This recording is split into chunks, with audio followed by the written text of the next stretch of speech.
morning and welcome to an all-new Eye of the Tiger. I'm Joseph McIntyre. And I'm Abby Graves. The musical theater and professional theater classes are putting on their annual musical. We go to Emma Watson for more on the production.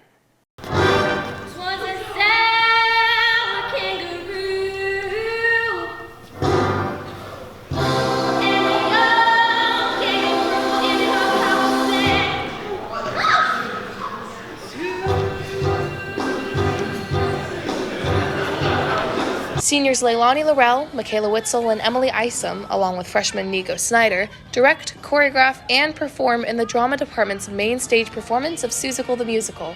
So for me, I'm in both casts. Not every director is in both casts, so it's been a little bit harder just because I have to memorize lines and choreo and everything for both casts, and then I also have to, be in charge of everyone else. So it's been a little bit rough, but I'm really excited. It's giving me a lot of experience, and I don't know, it's just been a really good experience overall.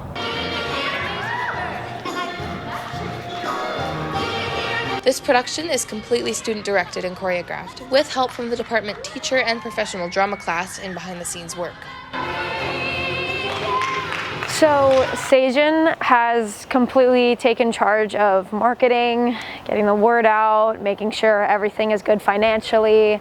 But as it goes for the show, we've taken care of vocal directing, choreographing, blocking, and we've had 3 students in our professional drama class take care of like costumes, props and set, etc.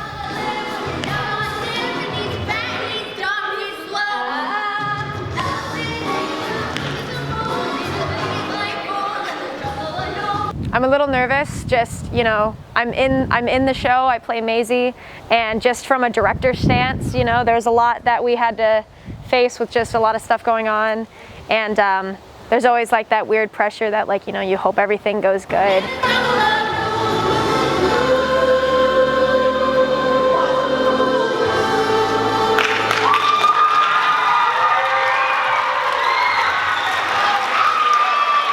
Students are hosting the annual art show to showcase their pieces centered around a topic of their choosing. Shows are on the 5th and the 18th of this month. In other news, Blue Arts is holding a district-wide art contest. Students can submit original anti-vaping art to the Wellness Center by May 10th for the showcase at the Blue Line Arts on May 21st. Visit the Wellness Center for more information. And now we go over to Joseph Bianchini with sports. Thanks, guys. In sports today, we're going to take a look at what game action we've got in store for this week and a road trip that athletes and coaches are all too familiar with. Let's go.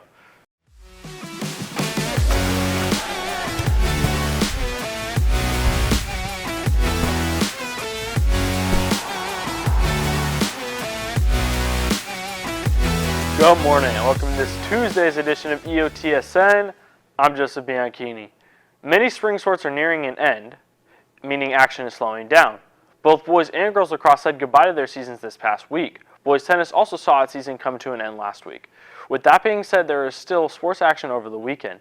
Baseball started a game with Yuba City on Friday night that would end up going so far into extra innings that the game would have to be finished the following day on Saturday.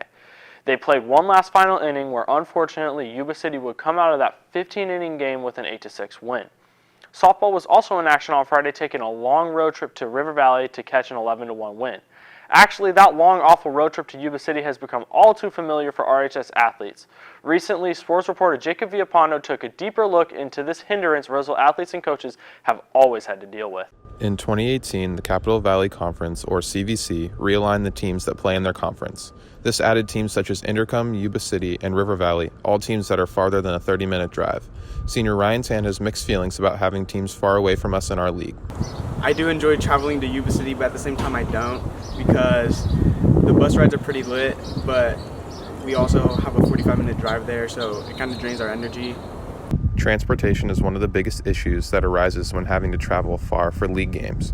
Junior Lolana Madrid realizes this problem, especially when the school is not able to provide buses. It's definitely a hassle, especially for girls basketball, because this past season we didn't have like a van or a bus to take us, so it was very inconvenient. The long car rides can have a negative effect on teams traveling up to Yuba City. Not only does this affect Roseville players, but it also affects the other team that is traveling to Roseville. I think it's kind of the same aspect where they have to travel all the way down here, and like they don't play as good when they're over here, and then it's the same thing for us. I feel like whenever we travel down there, there's some Yuba curse or something. Holcomb feels that a change in the league teams would benefit Roseville and cut down on the travel that athletes have to do during the school week. I think that if there's enough schools around Yuba to have a league down there, I think that would be better, and maybe including just so we don't have to like travel all the way down there. It doesn't really make sense. There are currently no plans in place to potentially change around divisions. And finally, let's take a look at a pretty slim sports schedule for this week. Tonight, Roseville's boys volleyball team open up the playoffs at home versus Grant at 7 p.m. Make sure to check out EOT Sports on Twitter for the score of this big game following its result tonight. Baseball also opens up their final regular season series of the year at Wood Creek tonight. No Mid Creek for this Wood Creek team. They are very good. Tomorrow, softball take on Yuba City at home, and track and field have league trials at Bella Vista. Runners participating will get dismissed at 12:15. Thursday, baseball have Game 2 versus Wood Creek at home, and girls swimmers have section trials. Friday, baseball have their final regular season game of the season at Wood Creek. Track and field have section divisions, and boys swimmers have their section trials. And on Saturday, any remaining swimmers finish off their year with section finals. And that's all on your home for Roseville High School sports. Top plays, breakdowns, and more. Eye of the Tiger Sports Network, EOTSN. And now we go over to entertainment.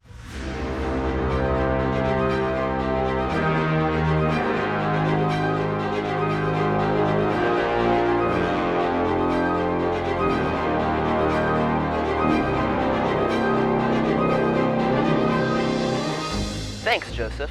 Marvel's Moon Knight is dropping its finale tomorrow. Moon Knight has been a first in the MCU for a number of reasons, such as it being the first Marvel show with a 16+ rating, having generally darker themes than usual, and diving into mental health in a way that Marvel has never done before. The first 4 episodes kept the background of Mark Spector mostly a mystery. It was only episode 5 that fans got a real good look at the background of the main character. Hopefully, episode 6 keeps up the thrill we felt so far in the highly anticipated finale. In other entertainment news, Doctor Strange and the Multiverse of Madness is coming out Friday, and the newest trailer is definitely building up the hype for what might be the biggest Marvel movie to date. You're wondering what happens now. The Illuminati will see you, Stephen. Oh, that's something. The multiverse will change you forever. We will see what kind of Doctor Strange you are.